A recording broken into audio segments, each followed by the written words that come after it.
প্ৰথমে আমি এইটো জানিবৰ চেষ্টা কৰোঁ যে মনোনয়ন কিয় ভোটদান প্ৰক্ৰিয়াৰ এটা প্ৰথম অৱস্থাৰ গুৰুত্বপূৰ্ণ অধ্যায়। RO বা ৰিটাৰ্নিং অফিচাৰৰ এটা সৰু ভুলে গোটেই প্ৰক্ৰিয়াত খেলিমেলি কৰিব পাৰে। এয়া সুশীল কুমাৰ, তেওঁ এজন ৰিটাৰ্নিং অফিচাৰ। আহক গোটেই মনোনয়ন প্ৰক্ৰিয়াটোত এবাৰ চকু ফুৰাওঁ।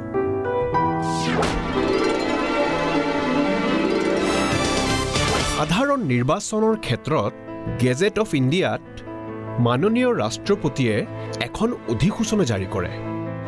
ৰাজ্যৰ বিধানসভা নিৰ্বাচনৰ ক্ষেত্ৰত ষ্টেট গেজেটত ৰাজ্যপালে অধিসূচনা জাৰি কৰে। একেদিনাই নিৰ্বাচন আয়োগে অফিচিয়েল গেজেটত এক অধিসূচনা জাৰি কৰে আৰু নিৰ্বাচনৰ বিভিন্ন পৰ্যায়ৰ কাৰ্যক্ৰম নিৰ্ধাৰণ কৰে। এই সূচনা জাৰি কৰাৰ লগে লগেই একেদিনাই ৰিটাৰ্নিং অফিচাৰে ফৰ্ম 1ত এক ৰাজহুৱা জাননী জাৰি কৰিব। এই সূচনাত সেই স্থানৰ উল্লেখ থাকিব য'ত সুশীল কুমাৰ আৰু তেওঁৰ ROয়ে মনোনয়ন পত্ৰ পাব। সূচনাত মনোনয়ন পত্ৰ দাখিল কৰাৰ অন্তিম তিথি, সময় আৰু পৰীক্ষণৰ স্থান, মনোনয়ন ঘূৰাই লোৱা আৰু নিৰ্বাচনৰ তিথি আৰু ঘণ্টা উল্লেখ থাকিব। এজন ৰিটাৰ্নিং অফিচাৰ হিচাপে এইটো সুনিশ্চিত কৰা সুশীলৰ দায়িত্ব সূচনা যাতে ইংৰাজী আৰু ৰাজ্যৰ চৰকাৰী ভাষাত হয়। এইখন যাতে তেওঁৰ কাৰ্যালয়ৰ নটিছ বৰ্ড আৰু AROৰ কাৰ্যালয়তো লগোৱা হয়। ইয়াৰ ব্যাপক প্ৰচাৰৰ বাবে সূচনাখন বেলেগ স্থানতো লগোৱা হয়, যেনে পঞ্চায়ত সমিতি, গাঁও পঞ্চায়ত সমিতি, তালুক কাৰ্যালয় আদি। কেৱল ৰিটাৰ্নিং অফিচাৰৰ হাততহে এই ৰাজহুৱা জাননী জাৰি কৰাৰ অধিকাৰ থাকে। নিৰ্ধাৰিত AROই ROৰ অন্য কাৰ্য কৰিব পাৰে, কিন্তু সম্পূৰ্ণ নিয়ন্ত্ৰণ ROৰ হাতত থাকে। AROই মনোনয়ন পত্ৰ পৰীক্ষণ কৰিব নোৱাৰে যেতিয়ালৈকে ROয়ে লিখিতভাৱে এই কামৰ বাবে অধিকৃত নকৰে। এনেকুৱা অপৰিহাৰ্য স্থিতিতহে হ'ব পাৰে। মনোনয়ন দাখিলৰ কাম নিৰ্বাচনী অধিসূচনা আৰু ৰাজহুৱা জাননী জাৰি কৰাৰ দিনাই আৰম্ভ হয়। প্ৰাৰ্থীবোৰে সেইদিনাই বা মনোনয়ন দাখিলৰ বাবে নিৰ্ধাৰিত যিকোনো দিনত এই কাম কৰিব পাৰে, কিন্তু সেইদিনা যাতে কোনো চৰকাৰী বন্ধ নাথাকে। আমাৰ লগত আছে সুধা দেৱী, যি সম্ভাৱ্য প্ৰাৰ্থী আৰু মনোনয়ন দাখিলৰ বাবে আহিছে। আহক আমি তেওঁৰ লগত বৈধ মনোনয়নৰ বিষয়ে জানো। ফৰ্মৰ পৰা আৰম্ভ কৰোঁ। লোকসভাৰ বাবে ফৰ্ম 2A আৰু বিধানসভাৰ বাবে ফৰ্ম 2B লাগে। মনোনয়নৰ লগত জড়িত কাগজ পত্ৰ RO বা নিৰ্ধাৰিত AROৰ সন্মুখত দাখিল কৰা হয়। ইয়াক ৰাজহুৱা জাননীত দিয়া স্থানতহে কৰিব পাৰিব। ভাৰতৰ নিৰ্বাচন আয়োগে জাৰি কৰা সময়সূচী অনুযায়ী মনোনয়ন পুৱা 11 বজাৰ পৰা দুপৰীয়া 3 বজালৈকে হয়। আকৌ শুনক, মনোনয়ন ভাৰতৰ নিৰ্বাচন আয়োগে জাৰি কৰা সময়সূচী অনুযায়ী পুৱা 11 বজাৰ পৰা দুপৰীয়া 3 বজালৈকে হয়। মনোনয়ন কেৱল প্ৰাৰ্থী বা তেওঁৰ কোনো এজন প্ৰস্তাৱকেহে কৰিব পাৰে। এই কাম ডাক বা বেলেগ মানুহৰ দ্বাৰা কৰিব নোৱাৰে। মনোনয়ন পত্ৰত প্ৰাৰ্থী বা নিৰ্ধাৰিত প্ৰস্তাৱকৰ হস্তাক্ষৰ থাকে। য'ত স্বীকৃতিপ্ৰাপ্ত ৰাষ্ট্ৰীয় বা সেই ৰাজ্যৰ ৰাজ্যিক দলৰ বাবে এজন প্ৰস্তাৱক হ'লেই হয়, কিন্তু অন্য ৰাজ্যৰ স্বীকৃতিপ্ৰাপ্ত ৰাজ্যিক দলকে ধৰি অন্যান্য প্ৰাৰ্থীৰ বাবে 10 জন প্ৰস্তাৱকৰ আৱশ্যক হয়। কিন্তু ইয়াৰ বাবে প্ৰস্তাৱকসকল সংশ্লিষ্ট সমষ্টিৰ ভোটাৰ হ'ব লাগিব। যদি প্ৰস্তাৱক অশিক্ষিত হয়, তেওঁৰ বুঢ়া আঙুলিৰ ছাপ আৰু বা ভাৰতীয় নিৰ্বাচন আয়োগৰ দ্বাৰা নিৰ্ধাৰিত এজন বিষয়াই এটেষ্ট কৰিব লাগিব। বিষয়াজন SDO শ্ৰেণীতকৈ তলৰ হ'ব নোৱাৰিব। সংৰক্ষিত সমষ্টিৰ বাবে প্ৰাৰ্থীয়ে এখন ঘোষণা পত্ৰ দিব লাগে, য'ত তেওঁৰ নিজৰ জাতি বা জনজাতিৰ বিষয়ে জনাব লাগিব। ইয়াৰ বাবে অনুসূচিত জাতি বা জনজাতিৰ শেহতীয়া প্ৰমাণপত্ৰ দিব লাগিব। ইয়াৰ উপৰি চৰকাৰী কাৰ্যালয়ৰ চাকৰিৰ পৰা বহিষ্কৃত হোৱা কোনো প্ৰাৰ্থীয়ে 5 বছৰৰ ভিতৰত নিৰ্বাচনত প্ৰতিদ্বন্দ্বিতা কৰিব বিচাৰিলে নিৰ্বাচন আয়োগক এখন প্ৰমাণপত্ৰ জমা কৰিব লাগে যে তেওঁক ভ্ৰষ্টাচাৰ বা দেশদ্ৰোহৰ বাবে চাকৰিৰ পৰা বহিষ্কৃত কৰা নাই। যদি প্ৰাৰ্থী নিজৰ সমষ্টিৰ নহয় কোনো বেলেগ সমষ্টিৰ ভোটাৰ হয়, তেনে ক্ষেত্ৰত তেওঁ সেই ইলেক্টৰেল ৰোলৰ সংশ্লিষ্ট প্ৰবিষ্টি জমা কৰিব লাগিব। এই কাগজখন নিৰীক্ষণৰ সময়তো জমা কৰিব পাৰে। এই ক্ষেত্ৰত আৰু এই চেকলিষ্টত এখন জাননী দিব লাগিব। ইয়াৰ উপৰি প্ৰাৰ্থীয়ে ফৰ্ম 26ত এখন শপতনামা জমা কৰিব লাগিব। এই শপতনামাখন মনোনয়ন দাখিলৰ অন্তিম তাৰিখৰ 3 বজালৈকে দাখিল কৰিব পাৰিব। আকৌ এবাৰ এই শপতনামাখন জমা নহ'লে আৰু এই জাননী দিব লাগিব। এফিডেভিটৰ প্ৰতিটো শাৰী পূৰণ কৰিব লাগে। সুশীলে এখন এফিডেভিটত এটা খালী শাৰী দেখা পালে। তেওঁ প্ৰাৰ্থীজনক এখন জাননী জাৰি কৰি মনোনয়ন পৰীক্ষণৰ আগেয়ে নতুনকৈ এফিডেভিট পূৰ কৰাৰ আদেশ দিছে। তেওঁ চেকলিষ্টত খালী থকা শাৰীৰ কথা উল্লেখ কৰিছে। ইচিআইয়ে মানুহক নিৰ্বাচনত প্ৰতিদ্বন্দ্বিতা কৰাৰ পৰা আঁতৰাই ৰাখিব নোখোজে। সেইকাৰণে যিকোনো সন্দেহৰ ক্ষেত্ৰত যিয়েই নহওক সিদ্ধান্ত সদায় প্ৰাৰ্থীৰ অনুকূল কৰা হয়। সুৰক্ষা জমা ৰাখি তলত উল্লেখ কৰা ধৰণে মনোনয়নৰ আগতে বা মনোনয়ন দাখিলৰ সময়ত দিব লাগে। লোকসভা নিৰ্বাচনৰ বাবে 25,000 টকা, বিধানসভা নিৰ্বাচনৰ বাবে 10,000 টকা। অনুসূচিত জাতি বা জনজাতিৰ প্ৰাৰ্থীৰ বাবে অসংৰক্ষিত সমষ্টিটো ইয়াৰ আধা ৰাখি দিব লাগে। জমা ৰাখি আৰু বা ARৰ আগত নগদ দিব লাগিব অথবা RBI বা ট্ৰেজাৰীত জমা দিব লাগিব। চেক বা ড্ৰাফটত এই জমা ৰাখি স্বীকাৰ কৰা নাযায়। আৰু প্ৰাৰ্থীৰ পৰা নগদ জমা ৰাখি গ্ৰহণ কৰাৰ আৰু ইয়াৰ কাৰণে ৰচিদ দিয়াৰ ব্যৱস্থা কৰিব লাগিব। জমা ৰাখি যদি RBI বা ট্ৰেজাৰীত জমা দিয়া যায় তেনেহ'লে চালান আৰোপ দিয়া উচিত।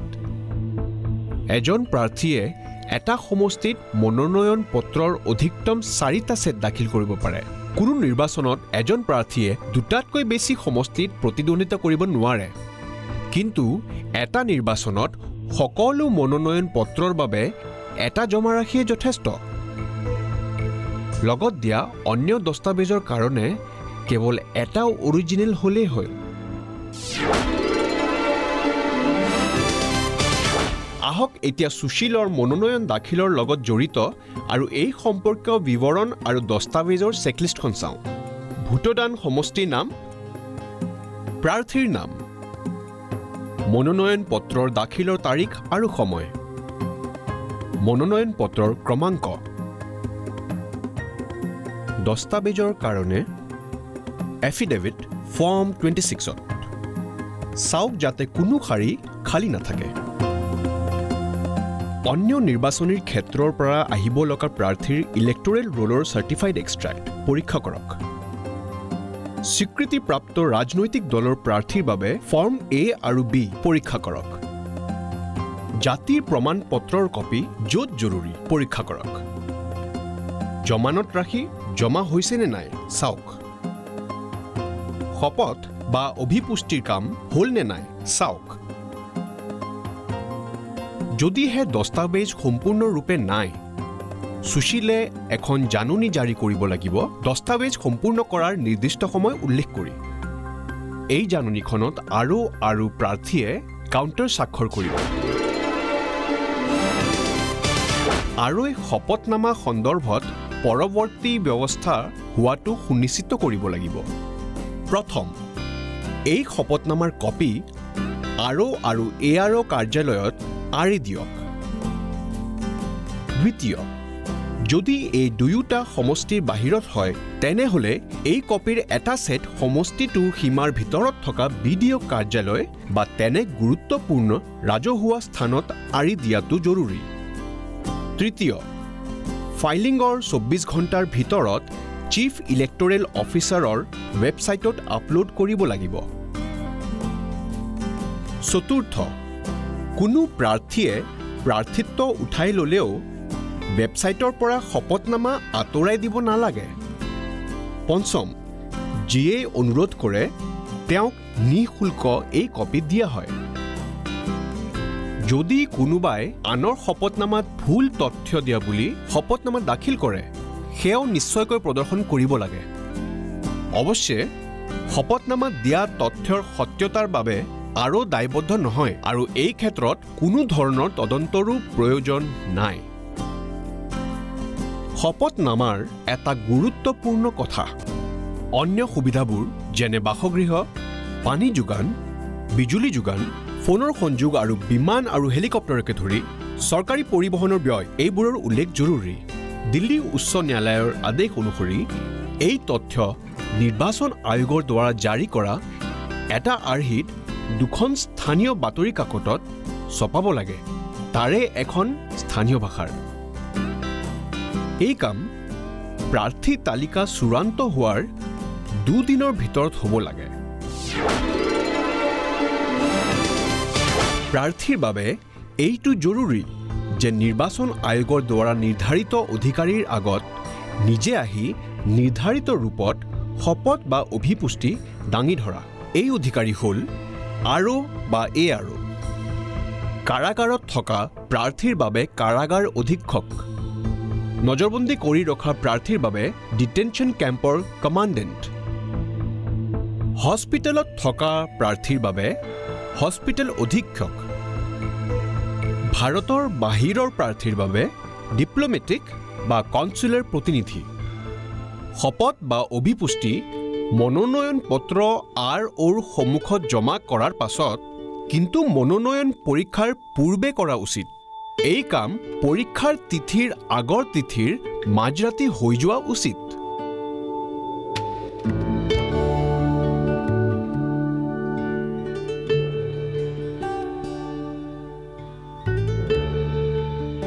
যদি কোনো প্ৰাৰ্থী এটাতকৈ বেছি সমষ্টিত প্ৰতিদ্বন্দ্বিতা কৰে, তেন্তে এটা সমষ্টিত শপত বা অভিপুষ্টি কৰিলেই হ'ল। কিন্তু যদি তেওঁ একেলগে অনুষ্ঠিত হোৱা লোকসভা আৰু বিধানসভা দুয়োটাতে প্ৰতিদ্বন্দ্বিতা কৰে, তেন্তে বেলেগে বেলেগে শপত বা অভিপুষ্টি হোৱাটো উচিত। প্ৰাৰ্থীক শপত প্ৰমাণ পত্ৰ দিয়াটো আৰুৰ কাৰ্য, প্ৰাৰ্থীজনে খোজক বা নোখোজক। ইয়াৰ পিছত প্ৰাৰ্থীয়ে আৰুৰ আগত শপত প্ৰমাণ পত্ৰ দেখুৱাটো তেওঁৰ দায়িত্ব। লগতে এজন প্ৰাৰ্থীয়ে যদি এটাতকৈ বেছি সমষ্টিত প্ৰতিদ্বন্দ্বিতা কৰিব বিচাৰে, তেনেহ'লে এটা সমষ্টিত শপত বা অভিপুষ্টি কৰিলেই হ'ল। সুশীলে মনোনয়ন পত্ৰৰ সেই অংশৰ প্ৰাথমিক কাৰিকৰী নিৰীক্ষণ কৰিব লাগিব য'ত প্ৰাৰ্থী আৰু প্ৰস্তাৱকৰ পঞ্জীয়নৰ বিৱৰণ আছে।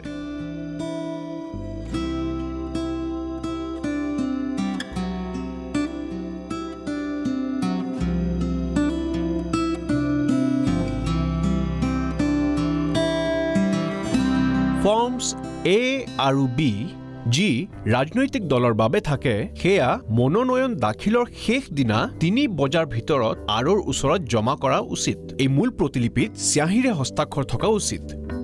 কোনো ফটোকপি, ফেক্স বা ইমেইল স্বীকাৰ্য নহয়। ৰাজনৈতিক দলে মনোনয়ন দাখিলৰ শেষ দিনা 3 বজাৰ ভিতৰত নতুন প্ৰাৰ্থীৰ নাম উল্লেখ কৰি এখন নতুন ফৰ্ম B দাখিল কৰি কোনো প্ৰাৰ্থীৰ বাবে জাৰি কৰা জাননী বাতিল কৰিব পাৰে। এই ফৰ্মত প্ৰথমজন প্ৰাৰ্থীৰ সমৰ্থনত দিয়া জাননীখন নিৰ্দিষ্টকৈ বাতিল কৰিব। সুশীলৰ হাতত মনোনয়নৰ লগত জড়িত দস্তাবেজ প্ৰাপ্ত কৰা সময় আৰু তাৰ পাছত কৰিব লগা কামৰ এখন তালিকা আছে। প্ৰথম, এই দস্তাবেজ গ্ৰহণৰ পাছত শীঘ্ৰে আৰই তাত হস্তাক্ষৰ কৰি তাৰিখ আৰু সময় লিখিব।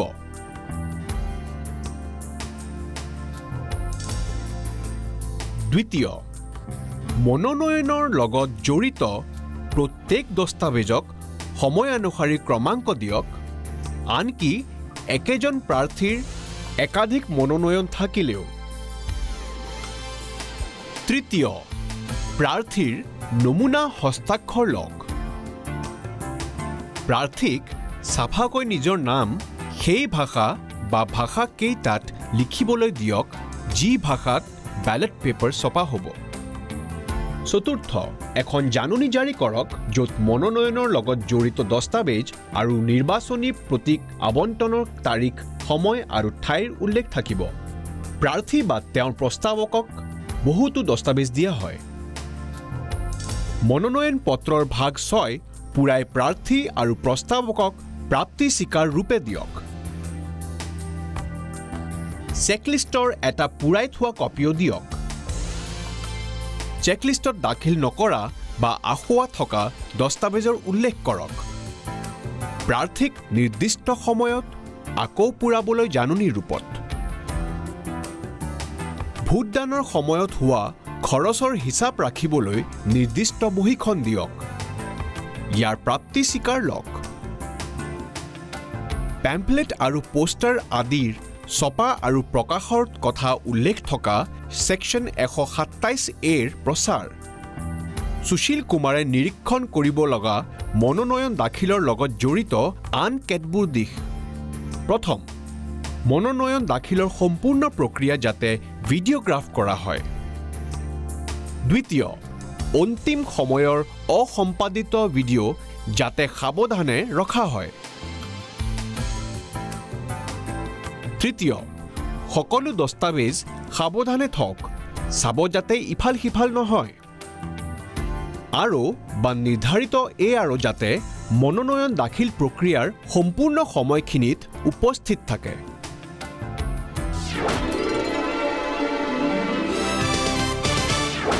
আৰু এই ফৰ্ম 38 এখন জাননী তেওঁৰ নোটিছ বৰ্ডত লগাব য'ত মনোনয়ন দাখিলৰ সময়সূচী মতে প্ৰতিদিনে 3 বজাৰ ভিতৰত প্ৰাপ্ত মনোনয়নৰ বিষয়ে লিখা থাকিব যদি নিৰ্ধাৰিত আৰই কোনো বেলেগ স্থানত মনোনয়ন লয় তেনেহলে তেওঁ ফৰ্ম 38 এখন জাননী প্ৰচাৰ কৰিব আৰু এই বিষয়ে আৰক অৱগত কৰিব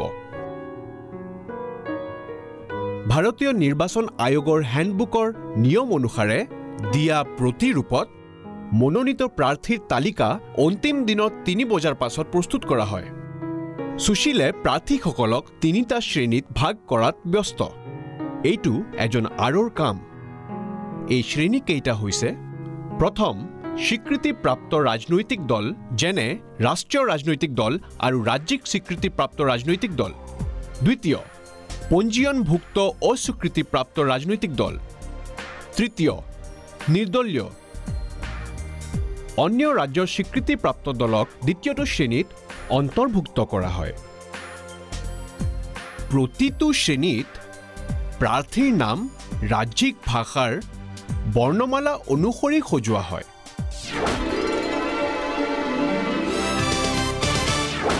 সুধা দেৱী এই মাত্ৰ এটা বিপদৰ পৰা ৰক্ষা পৰিল তেওঁৰ মনোনয়ন বাতিল হোৱাৰ পৰা বাছিল তেওঁ উল্লেখ কৰিব পাহৰি গৈছিল যে তেওঁ এটা চৰকাৰৰ অধীনত লাভজনক পদবীত কাৰ্যনিৰ্বাহ কৰিছিল যদিও তেওঁ এতিয়া সেই পদত নাই তেওঁৰ উকিলে তেওঁ মনোনয়নৰ বাবে যোগ্য বুলি ক'লে যিহেতু তেওঁ এতিয়া সেই পদত নাই যদি এই ক্ষেত্ৰত কিবা আপত্তি উঠে তেন্তে তেওঁ নিজৰ ৰিলিজ লেটাৰ দিব পাৰে এই চৰ্চাই এতিয়া আমাক সাংসদ সদস্য আৰু বিধায়ক হ'বলৈ ইচ্ছুক প্ৰাৰ্থীৰ যোগ্যতা আৰু অযোগ্যতাৰ বিষয়ে জানিবলৈ সুযোগ দিছে প্ৰাৰ্থী সাংবিধানিকভাৱে তলত দিয়া ধৰণে অৰ্হতা সম্পন্ন হ'ব লাগিব তেওঁ ভাৰতীয় নাগৰিক হ'ব লাগিব আগে কোৱাৰ দৰে ভাৰতীয় নিৰ্বাচন আয়োগৰ দ্বাৰা নিৰ্ধাৰিত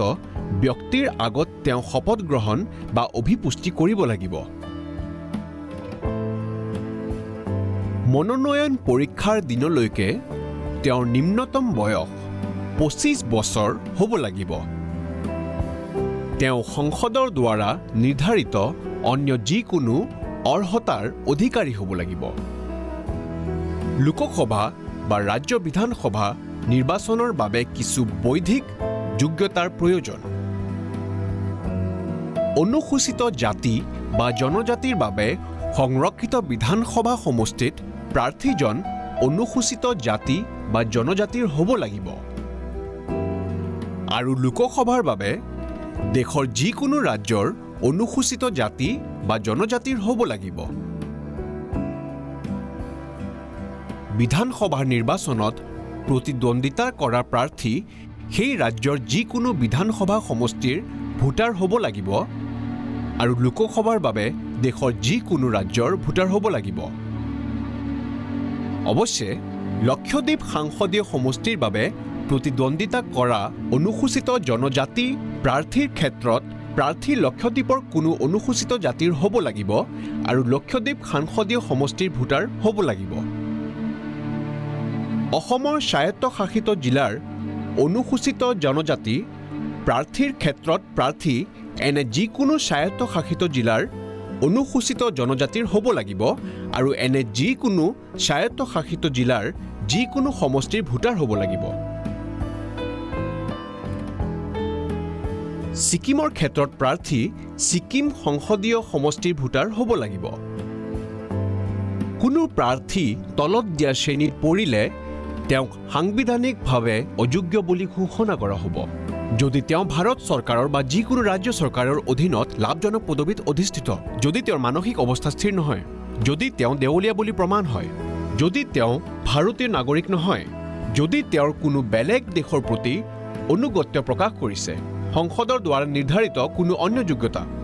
জনপ্ৰতিনিধিত্ব আইন 1951 অনুসৰি বহুতো বিধিসন্মত যোগ্যতা আছে, যেনে প্ৰাৰ্থী ছেকশ্যন 8ৰ অধীনত কেতবোৰ অপৰাধৰ দোষী সাব্যস্ত হোৱা, ছেকশ্যন 8A অধীনত দুৰ্নীতিত লিপ্ত হোৱা, ছেকশ্যন 9ৰ অধীনত দুৰ্নীতি বা দেশদ্ৰোহিতাৰ বাবে চাকৰিৰ পৰা নিলম্বিত হোৱা,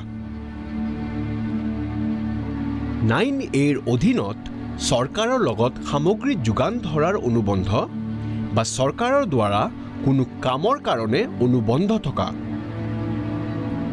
ছেকশ্যন 10 অনুসৰি সমবায় সমিতিৰ বাহিৰে কোনো কোম্পানী বা কৰ্পোৰেশ্যনত মেনেজিং এজেণ্ট, মেনেজাৰ অথবা ছেক্ৰেটাৰীৰ কাম কৰা য'ত চৰকাৰৰ 25%তকৈ কম অংশ নাথাকে।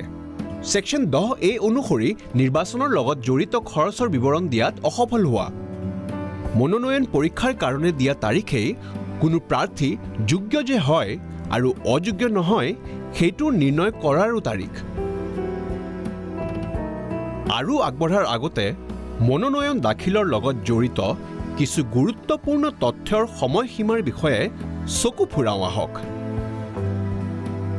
শপতপত্ৰ আৰু ফৰ্মছ A আৰু Bৰ মনোনয়ন দাখিলৰ অন্তিম তিথিৰ 3 বজাৰ ভিতৰত দাখিল কৰাটো জৰুৰী। মনোনয়ন পত্ৰ দাখিলৰ পাছত আৰু পৰীক্ষাৰ বাবে দিয়া তাৰিখৰ আগত শপত হৈ যোৱাটো উচিত। ভোটাৰ তালিকাৰ প্ৰত্যায়িত পৰীক্ষা সময়লৈকে দাখিল কৰিব পাৰি। যদি শপত পত্ৰৰ কোনো অংশ খালী থাকে তেনেহ'লে পৰীক্ষাৰ বাবে দিয়া সময়ৰ ভিতৰত নতুনকৈ সম্পূৰ্ণভাৱে পূৰণ কৰি জমা কৰিব পাৰি। অমানত ৰাখি মনোনয়ন পত্ৰ দাখিলৰ আগতে বা মনোনয়ন পত্ৰ দাখিলৰ সময়ত জমা দিয়া উচিত।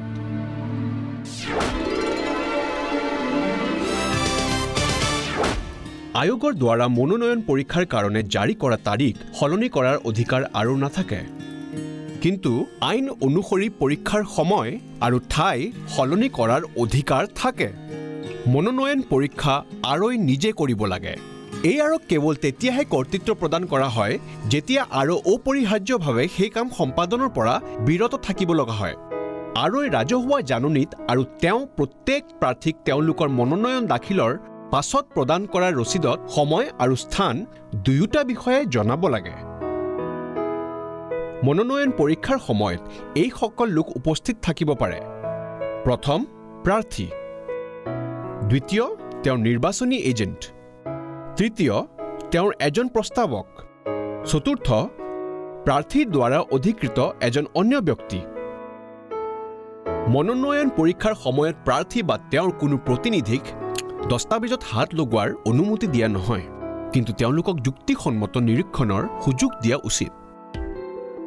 তেওঁলোকৰ উপস্থিতি জৰুৰী নহয়। আহক এতিয়া প্ৰক্ৰিয়াৰ কথা পাতো। মনোনয়ন পত্ৰ আৰু সমস্ত দস্তাবেজ এখন এখনকৈ পৰীক্ষা কৰা উচিত আৰু এইবোৰ স্বীকাৰ কৰা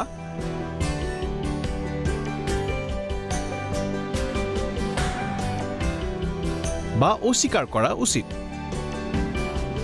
আৰু এই মনোনয়ন পত্ৰ স্বীকাৰ বা অস্বীকাৰ কৰাৰ সম্বন্ধে তেওঁৰ সিদ্ধান্ত নথিভুক্ত কৰিব লাগে। অস্বীকাৰ কৰিলে তাৰ কাৰণ লিখিতভাৱে নথিভুক্ত কৰিব লাগে। আৰু কোনো মনোনয়নৰ সম্বন্ধে আপত্তি কৰাৰ পোনপটীয়া অধিকাৰ থাকে। যদি কোনো প্ৰাৰ্থীৰ মনোনয়ন পত্ৰৰ বিৰুদ্ধে কোনো আপত্তি থাকে, তেনেহ'লে প্ৰাৰ্থীক এই আপত্তি দূৰ কৰাৰ যুক্তিসংগত সুবিধা দিয়া উচিত। বাকীসকলৰ প্ৰক্ৰিয়া চলি থকা অৱস্থাত তেওঁৰ প্ৰক্ৰিয়া আনকি স্থগিত ৰাখিব পৰা যায়। মনোনয়ন প্ৰত্যাহাৰৰ অন্তিম দিনৰ ৰাতিপুৱা 11 বজালৈ প্ৰাৰ্থীৰ মনোনয়ন পৰীক্ষা স্থগিত ৰাখিব পাৰি। যদি কোনো প্ৰাৰ্থীৰ মনোনয়ন প্ৰত্যাহাৰ কৰা হয়, তেনেহ'লে এই সম্বন্ধে তেওঁক অনতিপলমে জনোৱা উচিত। কোনো প্ৰাধিকৰণে আৰুৰ সিদ্ধান্তক সমীক্ষা বা পুনৰীক্ষণ কৰিব নোৱাৰে। আনকি আদালত আৰু নিৰ্বাচন আয়োগে কেৱল নিৰ্বাচন শেষ হোৱাৰ পিছত এখন নিৰ্বাচনী আৰ্জিৰ জৰিয়তেহে ইয়াক প্ৰত্যাহ্বান জনাব পাৰে। আগতীয়া সতৰ্কতা হিচাপে আৰু পৰীক্ষণৰ আগদিনা সকলো মনোনয়ন পত্ৰ সাৱধানতাৰে পৰীক্ষা কৰা উচিত। পৰীক্ষণ প্ৰক্ৰিয়াৰ প্ৰস্তুতি স্বৰূপে কোনো প্ৰাৰ্থীৰ মনোনয়ন পত্ৰ এইবোৰ ভিত্তিত নাকচ কৰিব পাৰি। প্ৰথম, পৰীক্ষাৰ দিনা তেওঁ নিৰ্বাচনৰ যোগ্য নহয় বা অযোগ্য হয়। দ্বিতীয়, প্ৰাৰ্থীয়ে মনোনয়ন পত্ৰত হস্তাক্ষৰ কৰা নাই বা নিৰ্ধাৰিত সংখ্যক প্ৰস্তাৱকৰ দ্বাৰা প্ৰস্তাৱিত নহয়। তৃতীয়, জমানত ৰাশি জমা নকৰিলে। চতুৰ্থ, ইলেক্টৰেল ৰোলত পঞ্জীয়নভুক্তিৰ প্ৰমাণিত এক্সট্ৰেক্ট জমা নকৰিলে, যদিহে প্ৰাৰ্থী কোনো অন্য সমষ্টিৰ ভোটাৰ হয়। পঞ্চম, ফৰ্ম 26ত শপত পত্ৰ জমা নকৰিলে। ষষ্ঠ, মনোনয়নৰ কাগজবোৰ নিৰ্ধাৰিত তাৰিখ আৰু সময়ত দাখিল নকৰিলে। সপ্তম, মনোনয়নৰ কাগজবোৰ আৰু বা নিৰ্ধাৰিত AROক জমা নকৰিলে। অষ্টম, RP এক্ট 1951ৰ ধাৰা 33ৰ অধীনত কোনো নিৰ্দেশনাৰ অৱমাননা কৰিলে। গুৰুতৰ ধৰণৰ নোহোৱা ভুলৰ বাবে প্ৰাৰ্থীৰ মনোনয়ন কোনো ধৰণে নাকচ কৰা নহয়, যেনে নিৰ্বাচনী চিহ্ন সম্পৰ্কীয় ঘোষণাত ভুল ইত্যাদি। শপত পত্ৰত দিয়া ভুল তথ্যও মনোনয়ন নাকচৰ ভিত্তি হিচাপে গণ্য কৰা নহয়। পৰীক্ষা নিৰীক্ষাৰ পাছত এতিয়া বৈধ ৰূপত মনোনীত প্ৰাৰ্থীৰ সূচী তৈয়াৰ কৰাৰ সময়। আৰু এই ফৰ্ম 4ত এই তালিকা প্ৰস্তুত কৰে। এতিয়াও এটা সম্ভাৱনা আছে। বৈধ প্ৰাৰ্থীয়ে এখন জাননী জাৰি কৰি নিজৰ প্ৰাৰ্থিত্ব প্ৰত্যাহাৰ কৰিব পাৰে নিৰ্ধাৰিত ফৰ্ম 5ত। এই কাম প্ৰাৰ্থিত্ব প্ৰত্যাহাৰৰ অন্তিম তিথিৰ 3 বজাৰ ভিতৰত কৰিব লাগিব। জাননী অন্য কোনো প্ৰকাৰে স্বীকাৰ্য নহয়। প্ৰাৰ্থীয়ে এই প্ৰত্যাহাৰৰ জাননী স্বয়ং বা নিজৰ কোনো নিৰ্বাচনী এজেণ্ট অথবা প্ৰস্তাৱকৰ হাতত পঠাব লাগিব আৰু লিখিতভাৱে এই লোকসকলক অধিকৃত কৰিব লাগিব। প্ৰাৰ্থীয়ে এইটো জনা উচিত যে তেওঁৰ প্ৰাৰ্থিত্বৰ প্ৰত্যাহাৰৰ অন্তিম তিথিৰ পাছত প্ৰতিদ্বন্দ্বিতাৰ পৰা নাম প্ৰত্যাহাৰ কৰিব নোৱাৰিব। লগতে প্ৰাৰ্থিত্ব প্ৰত্যাহাৰৰ জাননীও এবাৰ জমা দিয়াৰ পাছত ঘূৰাই ল'ব নোৱাৰিব। সুশীল কুমাৰে এতিয়া ফৰ্ম 6 তৈয়াৰ কৰি আছে। এইখন সেইসকল প্ৰাৰ্থীৰ তালিকা যি প্ৰাৰ্থিত্ব প্ৰত্যাহাৰ কৰিছে আৰু এই তালিকা নোটিছ বৰ্ডত লগাব লাগে।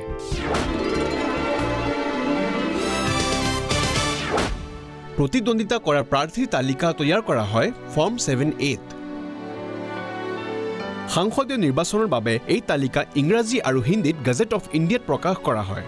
এইখন সংশ্লিষ্ট ৰাজ্যৰ অফিচিয়েল গেজেটতো পূৰ্ণ প্ৰকাশ কৰা হয়। যিকোনো বিধানসভা নিৰ্বাচনৰ বাবে এই তালিকা সেই ৰাজ্যৰ অফিচিয়েল গেজেটত ৰাজ্যিক ভাষাত প্ৰকাশ কৰা হয়। এই তালিকাৰ প্ৰতিলিপি পঠাব লাগিব প্ৰত্যেক প্ৰতিদ্বন্দ্বী প্ৰাৰ্থীক জাননী ফলকবোৰত আঁৰিবৰ বাবে ভাৰত নিৰ্বাচন আয়োগক, ৰাজ্যৰ মুখ্য নিৰ্বাচনী বিষয়াক। ভোটদানৰ দিনা প্ৰত্যেক ভোটদান কেন্দ্ৰক এটা প্ৰতিলিপি আঁৰিবৰ বাবে। এই তালিকা প্ৰস্তুত কৰোঁতে প্ৰাৰ্থীক 3টা শ্ৰেণীত ভাগ কৰা হ'ব। প্ৰথম, স্বীকৃতিপ্ৰাপ্ত আৰু ৰাজ্যৰ ৰাজনৈতিক দলৰ প্ৰাৰ্থী। দ্বিতীয়, পঞ্জীয়নভুক্ত অস্বীকৃতিপ্ৰাপ্ত ৰাজনৈতিক দলৰ প্ৰাৰ্থী। তৃতীয়, নিৰ্দলীয় প্ৰাৰ্থী। প্ৰতিটো শ্ৰেণীত এই ক্ষেত্ৰত প্ৰতিজন প্ৰতিদ্বন্দ্বীৰ নাম বৰ্ণমালা অনুসৰি এক নিৰ্দিষ্ট ক্ৰমত সজোৱা হয়, কিন্তু ক্ৰমাংক এটাৰ পিছত এটাকৈহে হ'ব। প্ৰতিটো শ্ৰেণীতে বৰ্ণমালাৰ ক্ৰম সংশ্লিষ্ট ৰাজ্যৰ ৰাজ্যিক ভাষাত নিৰ্বাচন আয়োগৰ হেণ্ডবুকত উল্লেখ থকা নিৰ্দেশনা অনুযায়ী হ'ব।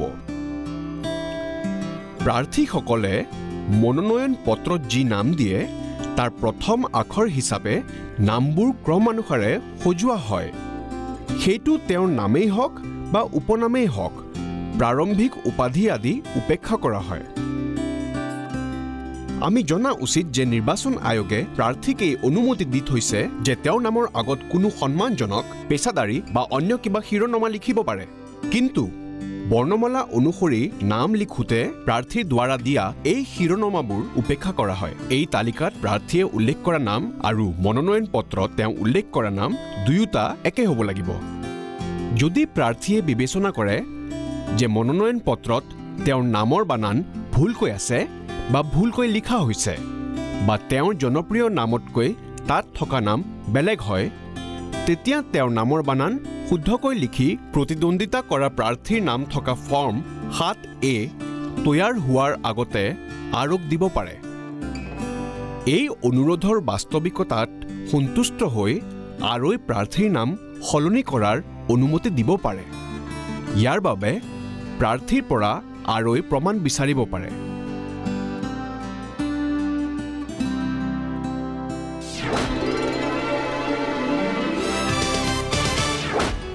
আহক এতিয়া চাওঁ প্ৰাৰ্থীৰ নিৰ্বাচনী প্ৰতীকৰ আবণ্টন কেনেকৈ হয়। এই প্ৰক্ৰিয়া election symbols reservation and allotment নিৰ্দেশ 1968 দ্বাৰা নিয়ন্ত্ৰিত। স্বীকৃতিপ্ৰাপ্ত ৰাষ্ট্ৰীয় আৰু ৰাজ্যিক ৰাজনৈতিক দলবোৰৰ প্ৰাৰ্থীয়ে সেই দলবোৰৰ কাৰণে সংৰক্ষিত প্ৰতীক পায়। আগতে কোৱাৰ দৰে এখন ৰাজ্যৰ স্বীকৃতিপ্ৰাপ্ত ৰাজ্যিক ৰাজনৈতিক দল বেলেগ এখন ৰাজ্যত পঞ্জীয়নভুক্ত অস্বীকৃতিপ্ৰাপ্ত ৰাজনৈতিক দল হ'ব য'ত ইয়াৰ স্বীকৃতি নাই। এনে দলৰ প্ৰাৰ্থীক সেই ৰাজ্যত তেওঁলোকৰ সংৰক্ষিত নিৰ্বাচনী প্ৰতীকেই দিয়া যাব। যদি দলৰ কেন্দ্ৰীয় কাৰ্যালয়ে নিৰ্বাচনী অধিসূচনাৰ 3 দিনৰ ভিতৰত ভাৰতৰ নিৰ্বাচন আয়োগৰ ওচৰত এই বিষয়ে আবেদন দিয়ে, এনে দলৰ নিৰ্বাচনী প্ৰতীক তেওঁলোকৰ প্ৰাৰ্থীক আবণ্টন কৰাৰ বাবে নিৰ্বাচন আয়োগৰ নিৰ্দেশ থাকিব লাগিব। একেদৰে যিবোৰ দলে যোৱা 6টা বছৰত ৰাষ্ট্ৰীয় বা ৰাজ্যিক দলৰ স্বীকৃতি হেৰুৱাইছে, তেওঁলোকে পূৰ্বৰ প্ৰতীক চিহ্নৰ বাবে আগেয়ে কোৱাৰ দৰে আবেদন কৰিব পাৰে। ইয়াৰ বাবে নিৰ্বাচন আয়োগে প্ৰয়োজনীয় নিৰ্দেশ জাৰি কৰিব। কোনো পঞ্জীয়নভুক্ত অধিকৃতি মাজৰ পৰা উমৈহতীয়া প্ৰতীক ৰাজনৈতিক দলে সাধাৰণ নিৰ্বাচনৰ সময়ত মুক্ত সাধাৰণ চিহ্নৰ আবণ্টনৰ বাবে আবেদন কৰিব পাৰে। এই ক্ষেত্ৰতো আয়োগে নিৰ্বাচনী প্ৰতীকৰ বাবে বিশেষ মুকলি প্ৰতীক চিহ্নৰ নিৰ্দেশনা জাৰি কৰিব। পঞ্জীয়নভুক্ত অস্বীকৃতিপ্ৰাপ্ত ৰাজনৈতিক দলৰ বাবে কোনো প্ৰতীক চিহ্ন সংৰক্ষিত নহয়। এই প্ৰাৰ্থীসকলে আয়োগে জাৰি কৰা মুকলি প্ৰতীক চিহ্নৰ তালিকাৰ পৰা মুকলি প্ৰতীকৰ বাবে পচন্দৰ ক্ৰম বাছিব লাগিব। এনে প্ৰত্যেক প্ৰাৰ্থীয়ে মনোনয়ন পত্ৰৰ ভাগ 3ত নিজৰ পচন্দৰ মুকলি প্ৰতীক ক্ৰমত দিব লাগিব। তেওঁ যি প্ৰতীক চিহ্ন প্ৰথমখন মনোনয়ন পত্ৰত দিয়ে, সেই মনোনয়ন পত্ৰ নাকচ হ'লেও সেই প্ৰতীকেই কিন্তু বিবেচিত কৰা হ'ব। নিৰ্দলীয় প্ৰাৰ্থীৰ বাহিৰে যদি পঞ্জীয়নভুক্ত অস্বীকৃতিপ্ৰাপ্ত ৰাজনৈতিক দলৰ প্ৰাৰ্থীয়ে এটা প্ৰতীক চিহ্ন নিজৰ প্ৰথম পচন্দ হিচাপে বাছনি কৰে, তেনেহ'লে তেওঁক সেই চিহ্ন দিয়া হ'ব। যদি একেটা চিহ্ন দুজন প্ৰাৰ্থীয়ে বিচাৰে, তেনেহ'লে আৰু এই লটাৰী যোগে ইয়াৰ সিদ্ধান্ত ল'ব। যদি ইয়াৰে এজন প্ৰাৰ্থী বৰ্তমান MP বা MLA হয়, লটাৰী নোহোৱাকৈ তেওঁক সেই চিহ্ন আবণ্টন কৰা হয়। পঞ্জীয়নভুক্ত অস্বীকৃতিপ্ৰাপ্ত ৰাজনৈতিক দলৰ প্ৰাৰ্থীৰ মাজত যিসকল থাকি যায় তেওঁলোকক অৱশিষ্ট প্ৰতীক চিহ্নৰ পৰাই এটা আবণ্টন কৰা হয়।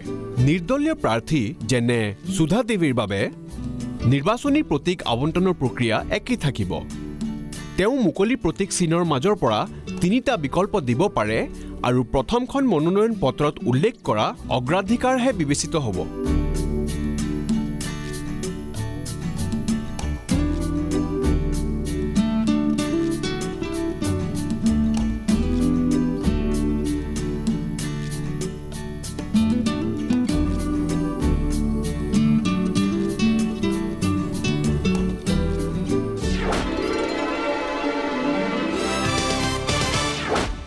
মনোনয়ন দাখিল আৰু নিৰ্বাচনী প্ৰতীক চিহ্ন আবণ্টনৰ প্ৰক্ৰিয়া সম্পূৰ্ণৰূপে শেষ হ'ল। আহক এই প্ৰক্ৰিয়াৰ লগত জড়িত কথাখিনিত আকৌ চকু ফুৰাওঁ। নিৰ্বাচনৰ অধিসূচনা, ৰাজহুৱা জাননী জাৰি, বৈধ মনোনয়নৰ বাবে প্ৰয়োজনীয়তাখিনি, জমানত ৰাশিৰ বিষয়ে, বৈধ মনোনয়নৰ চেকলিষ্ট, শপতনামা সম্পৰ্কীয় কৰণীয়, শপত বা অভিপুষ্টি, ফৰ্ম 38 মনোনীত প্ৰাৰ্থীৰ তালিকা, যোগ্যতা আৰু অযোগ্যতা, গুৰুত্বপূৰ্ণ সময়সীমা, মনোনয়ন পৰীক্ষা আৰু নাকচ কৰা কাৰণ, ফৰ্ম 4ত বৈধভাৱে মনোনীত প্ৰাৰ্থীৰ তালিকা, প্ৰাৰ্থিত্ব প্ৰত্যাহাৰ, ফৰ্ম 7-8 নিৰ্বাচনত প্ৰতিদ্বন্দ্বিতা কৰিবলগীয়া প্ৰাৰ্থীৰ তালিকা, নিৰ্বাচনী প্ৰতীক চিহ্নৰ আবণ্টন, ফৰ্ম 7-8 প্ৰতিদ্বন্দ্বিতা কৰিবলগীয়া প্ৰাৰ্থীৰ নিৰ্বাচনী প্ৰতীক চিহ্নৰ লগত তালিকা। নিৰ্বাচনী প্ৰক্ৰিয়াৰ পবিত্ৰতা নিৰ্ভৰ কৰে ত্ৰুটিহীনভাৱে আৰু সুব্যৱস্থিত পদ্ধতিৰে হোৱা মনোনয়নৰ ওপৰত। ৰিটাৰ্নিং অফিচাৰৰ এই প্ৰক্ৰিয়া সম্পূৰ্ণ কৰাত গুৰু দায়িত্ব আছে। এক সুচাৰু আৰু সঠিক নিৰ্বাচনৰ বাবে তেওঁ পৰিৱেশ সৃষ্টি কৰে। নিৰ্বাচনী প্ৰক্ৰিয়া সুচাৰুভাৱে আৰু তেওঁৰ কৰ্তব্য ভালদৰে বুজি তাক নিখুঁতভাৱে পালন কৰাটো অত্যন্ত জৰুৰী।